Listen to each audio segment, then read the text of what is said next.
Hi, I'm Caroline, and I've created a lot of things, but mostly I've created a life I love. Join me on my journey as a podcaster, business owner, and mom as I try to create all the things. Welcome to the Caroline Creates podcast. Hey everybody, welcome back to the Caroline Creates podcast. It is a dreary, gloomy day in Colorado today, and I've been drinking my coffee and looking over show notes for new podcasts, and it really got me thinking, I get a lot of questions about show notes. It seems to be one of those things that really boggles people, and I think the reason being is because there's really no template, right? The podcasting is still a little bit the Wild West, and we kind of do what works best for us. So I thought what would be cool is taking you through our process of writing show notes for our clients, and then also kind of what are our best practices for show notes. So why would you want show notes in the first place? Well, there are a few reasons. One of my favorite reasons is that show notes gives you a way to market your podcast episode in a lot of places. So if you're writing show notes, that show notes can also be used as a blog post, an Instagram post, an email newsletter. It's just all right there. And if you're already writing all of those things anyways, you might as well just write show notes. The other reason I love show notes is because as a listener, when I'm listening to a podcast, if they mention anything and I look on my app and I can't click the link or see what the name of the thing that they mentioned is, I get really frustrated because I want to go check it out. I want to go check out the thing that they were talking about.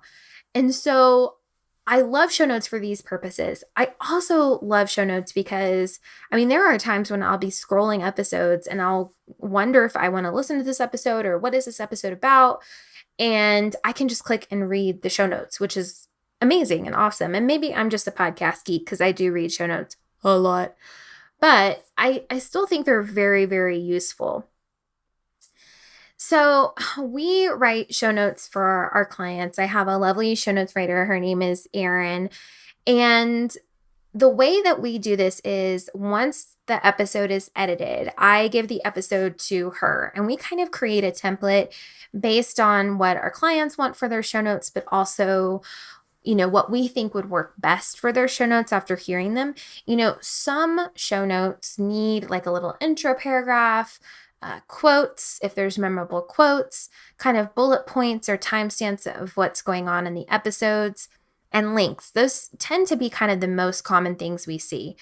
The other thing that we think is really, really important to go into show notes is a CTA, call to action, where people need to go after they look at your show notes, what they need to do, where they need to click to connect with you.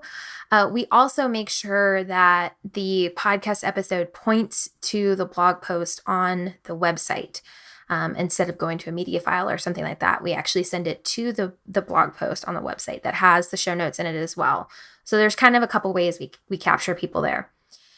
So Erin, my lovely show notes writer, will write the show notes and we do it in Google Docs. I love Google Docs for this. It's so great because then we're able to make comments, collaborate, make changes, suggest changes, that kind of thing. And we keep all of these together in Google Drive. We never delete them. We never get rid of them. That way, if we ever do a throwback episode or re-air an episode, we can just pull the old show notes, which I love. So let's go back to talking about the format a little bit. When you're writing show notes for your podcast episode, just the same as when you're recording your podcast episodes or planning your content, I want you to think about what is the purpose of these show notes. Is it just to give information? Is it to provide links so that people can click and purchase from you? What is the point of the show notes?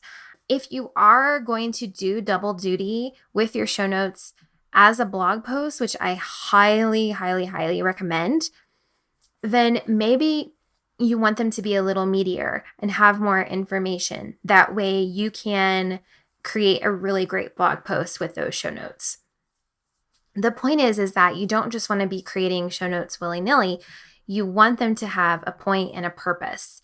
And so, like I said, if we're doing your show notes and we're writing like an intro paragraph and then doing bullet points or timestamps, those serve really well for the purpose of a blog post for SEO and all of that good stuff. The other thing I love about timestamps is that they're really great to have, especially if you're not using a transcript. Transcript services can be expensive, and this is actually something that we are looking into as a company on how to better offer transcripts to our clients. But the nice thing about transcripts is they do allow somebody who is unable to listen to the podcast the ability to read it. And so if we can't fully do that, we like to kind of provide a way to get as much information as we can. And those bullet points really help with that. Why would you need quotes pulled? Okay, let's talk about this for a minute. So a lot of times, you know, people don't really need quotes pulled. You might not necessarily need them, especially for like a podcast like mine, which is really short and sweet. I don't need quotes pulled for this. I schedule my own social media. It's fine. I don't need it. But a lot of people will use the quotes as in their marketing. So they'll use them on graphics for Instagram. They'll use them for, little snippets in their blog posts. There's a lot of different ways you can kind of make a quote go and last. I think if you're providing a podcast that has a lot of information with really good nuggets, quotes are really awesome to have. And so when you're writing the show notes, a lot of times it's really good time to pull those quotes. Let's talk about this call to action again, just a smidgen more. So I want to make sure that at the end of my show notes, there's always a way for people to connect further with you. Because if somebody has their app open and they're scrolling and they see the link that says click here for more information or something like that, they might click on it, right? And we want to be able to capture them. I don't like to send people out into the interwebs with no place to land. So this is why I really encourage my clients to have a website for their podcast, some kind of email list. Again, we use the blog posts for that. Let me talk about links for a second. This brings up a really good point about links. So you may have noticed, I get really giggly about this because it frustrates me to no end, but you may have noticed that links do not always show up in the show notes on certain platforms. People, I kid you not, I thought for like a good 2 months this was just me, that I was doing something wrong. I was like, why is there no information out in the world as to why links are not showing up in show notes when you click on like the info button and stuff? Guys, it's the platforms. It's not you. It's me right now. It's not you. It's them. It's the platforms. A lot of the platforms don't support links, apparently. And I just read an article today, actually, as I'm recording this, that a couple platforms are finally supporting links. I also read in the same article that some platforms require you to subscribe to the podcast before you can see the links, which I find absolutely fascinating. I don't know if you noticed, but in Apple Podcasts a while back, show notes were not showing up so great. And then all of a sudden the other day, they looked really good for a lot of my clients. And I was like, just be right the first time. So don't let it deter you to not put links in your show notes if the links are not showing up. Please put the links in your show notes. I want to click the link. I want to go to the thing. So be sure to put those in there. Now, it really is up to you how many links you include. So I know a lot of times when we're recording podcasts, we might talk about things. We might mention a service we love or a book we've read. And it's really up to you if you want to link those or not. But I always like to link them and then include an affiliate link. So if I'm mentioning a book and I include the Amazon link, I want that Amazon link to be an affiliate link. And all you need to do is just put a little asterisk and a little disclaimer that says that there are affiliate links in your show notes. No worries. I really think that show notes are a wonderful thing. I think if you have a website, if you are sharing information with your listeners, it's such a great way to do that. If you're doing nothing else, I want you to have a simple summary sentence and a CTA in your show notes. So when people click that info button, they know what they're supposed to do. I'd love to hear what are some issues you have with show notes, your biggest hangups, your questions. I would love to tackle this again in a later episode.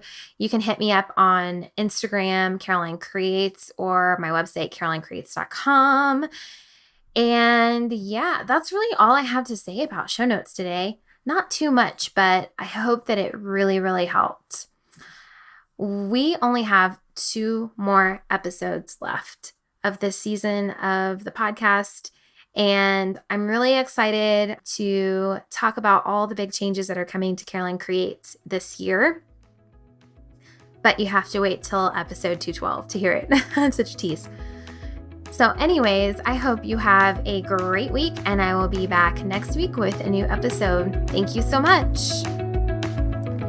Before you go, please head to Apple Podcasts and leave me a review. I would love to hear from you. And to learn more about me and follow along my journey, head to www.carolinecreates.com. There you can also listen to episodes, watch YouTube videos, and find out more about my podcasting services. Thanks so much. Have a great day.